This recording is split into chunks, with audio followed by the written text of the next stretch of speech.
Domingo, can you explain what happened with the discomfort under your arm and when you first started feeling that? Domingo, ¿nos puede hablar un poquito de esa molestia que sentiste? Según entendemos era abajo del brazo aquí. ¿Qué fue lo que sentiste y cuándo lo sentiste la primera vez? Bueno, en realidad fue el viernes en Baltimore, pero pensé que era algo leve y hasta que hice bullpen, que después de varias horas que me enfrié comencé a sentir un dolor fuera de lo normal, que tuve que acudir a los médicos de aquí y ahí pudieron chequearme. Yeah, the first time I felt it was actually Friday in Baltimore. But I felt that it could go away, you know. I did a bullpen on Saturday, and then after doing the bullpen, after you cool off, that's when it really, really felt it, you know, and that's when I spoke to the trainers and had a conversation with them and treatment. When did they tell you would not be making the start, or did you say to them you did not think you were capable of making the start? Más o menos, ¿cuándo te informaron en el día de hoy de que no iba a abrir? O sea, cuando ya era claro de que no ibas a abrir el juego de hoy. Bueno, cuando llegué, lo primero que hice fue ir ahí donde los doctores de aquí, ellos me informan que no iba a abrir el juego, pero lo cogí con calma, esperé que el doctor me chequeara, él dio su información, me dio la opción de soltar un poco en el terreno, a ver cómo me sentía, y le había dicho que me sentía 100%, que podía lanzar y o estar en el bullpen.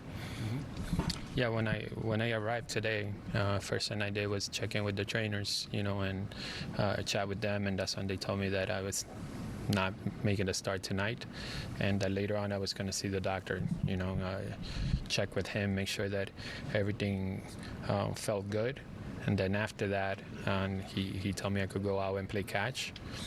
And after doing that, I felt really good, you know, and that's when I told him, you know, I think I have a possibility of pitching. So if you need me to pitch tonight, even out of the bullpen, I think I'll be available. Did you fight to still be the starter tonight after you felt okay, or you knew that your role was out of the pen? Peleaste por quedarte con... pelear no es la palabra, pero insististe de tal vez querer abrir el juego, o quería asegurarte de que todo estaba bien. No insistí mucho, no. Quería asegurarme de que todo estuviera bien, primero la salud. Lo tomé con calma, ellos tomaron la decisión de irme al bullpen y esa fue la decisión de ellos y fui al bullpen. I mean, I understood, you know, and maybe fight is not the correct word, but, you know, I just agree with the decision and you know, took it easy there, and then, like I said, made myself available to come out of the bullpen if they needed me. Were you relieved to pitch as well as you did in relief after going through what you went through the past few days? Were you relieved to pitch as well as you did coming out of the bullpen? Se siente bien, ¿verdad? Entendiendo que las últimas salidas tal vez las cosas no te habían salido como tú querías, pero sales del bullpen y lanzas muy bien. ¿Se siente bien eso, poder contribuir con esos 5-0 de esta noche? Claro, como quiera el mismo juego, es pichar, y yo soy un pitcher que me adapto rápido al sistema y he pichado muchas veces como relevo, sé cómo manejar la situación y es normal, es el mismo juego. Yeah, of course, you know, any opportunity that you get to pitch, you know, at the end of the day, you know, that's my job to pitch. And I have some experience coming out of the bullpen, you know, it's something that I've done before. So any way I can contribute, you know, there, yeah, it's going to feel good. Was it tightness or pain, or how would you describe what you were feeling? ¿Cómo podría describir la sensación que sentía? Apretado, tensión del brazo, ¿qué sentía? La molestia, el dolor, ¿cómo era? Era más apretado, no podía darle la extensión al brazo, creo que el músculo estaba formando una rigidez que no lo veía normal, pero gracias a unos estrechamientos y unos trabajos que hice con Timmy pude mejorar y en el día de hoy me sentí mejor. It was kind of a combination of tightness and the lack of extension on the arm. So you know, a lot of credit to our trainer Timmy. We did a lot of work together, and finally got me to the point where, you know, I was able to be able to pitch. Have you ever had this before? ¿Alguna vez te había pasado algo así en tu carrera nunca. profesional? Por eso era la preocupación, porque nunca había sentido algo así. Y Sí. lo mejor que hice fue recurrir a los doctores. No, never.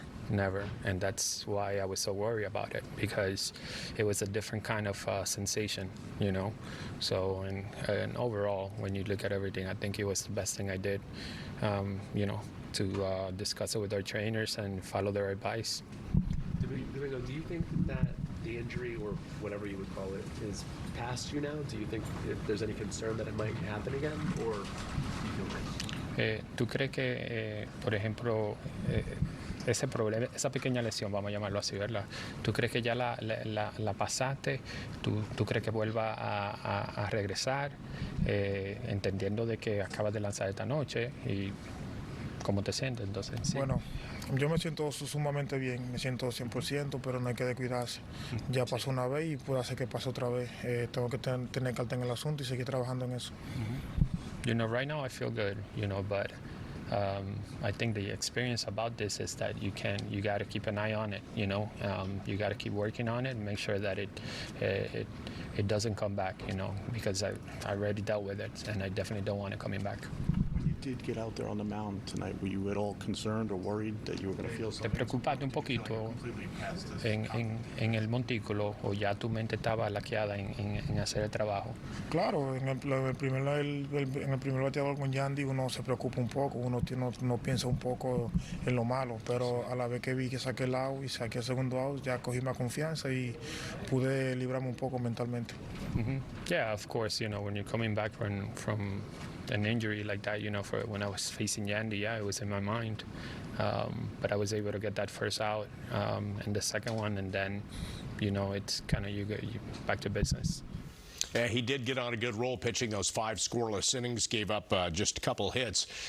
Still unclear exactly is the timeline, and it's almost sounded, correct me if I'm wrong, that he knew it was almost a foregone conclusion he wasn't going to start no matter what happened with his arm. Yeah, that's what it sounded like. You're right. We didn't get an idea of the timeline. He saw Dr. Ahmad, cleared him, go out and play catch, and he said when he went out to play catch, he felt really good. So now, in my opinion, the decision goes to Aaron Boone and the coaching staff and the front office to either make him start or ask him to start or pitch out of the bullpen. But when he told them that he was good to go and his arm felt good, that's clearly a decision for the manager, the coaching staff, and the front office. Right, and that's why, as we talked about earlier, what time did that exactly happen? And had Brito started his pre-start routine yet?